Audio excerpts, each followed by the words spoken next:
ठळक मराठी बातम्या. आकाशवाणी नागपूर. हेमांगी कुलकर्णी आपल्याला ठळक बातम्या देत आहे. पंतप्रधान नरेंद्र मोदी यांनी आज व्हिडिओ कॉन्फरन्सिंगच्या माध्यमाने ओडिशाच्या इंडियन इन्स्टिट्यूट ऑफ मॅनेजमेंट अर्थात IIM संबलपूरच्या साई कॅम्पसची पायाभरणी केली. या ठिकाणी अक्षय ऊर्जेचा जास्तीत जास्त वापर करण्यात येणार असून कॅम्पसचं बांधकाम एप्रिल 2022 पर्यंत पूर्ण होणार आहे. हे नवीन कॅम्पस ओडिशाची ओळख ठरेल असा विश्वास पंतप्रधान नरेंद्र मोदी यांनी यावेळी व्यक्त केला. देशातील कोविडमधून रुग्ण बरे होण्याचा दर 96.08% इतका झाला आहे. गेल्या एका दिवसात कोविडचे 23,000हून अधिक रुग्ण बरे झाले आहे. आरोग्य मंत्रालयानुसार आतापर्यंत 98,83,000हून अधिक लोक या संसर्गातून बरे झाले आहे. सध्या देशात सुमारे 2,54,000 सक्रिय रुग्ण आहेत.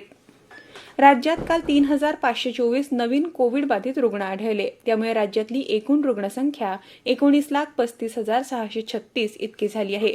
राज्यात आतापर्यंत 18,32,825 रुग्ण कोरोना विषाणू मुक्त झाले असून कोविड मुक्तीचा दर 94.69% इतका झाला आहे. सध्या राज्यात 52,084 रुग्णांवर उपचार सुरू आहे. ब्रिटनमधून राज्यात आलेले 4,771 प्रवासी शोधण्यात आतापर्यंत यश आलं असून यापैकी 3,273 जणांनी RT-PCR चाचणी करण्यात आली आहे. यात 67 जणांना कोरोनाची बाधा झाल्याचं आढळून आलं असून यापैकी 61 जणांच्या घशातील स्रावाचे नमुने कोरोनाचा नवा प्रकार आढळतो का ते तपासण्यासाठी पाठवण्यात आले आहे. भारत आणि ब्रिटन दरम्यान 8 जानेवारीपासून पुन्हा उड्डाण सुरू करण्याचा निर्णय सरकारनं घेतला आहे.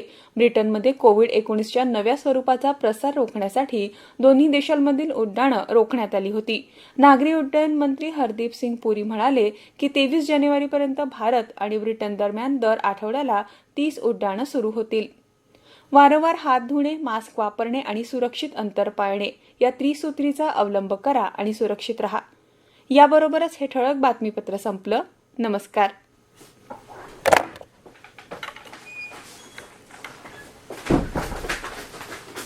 Sir thank you. विविध भारती के नागपुर केंद्र से हम बोल रहे हैं. अगला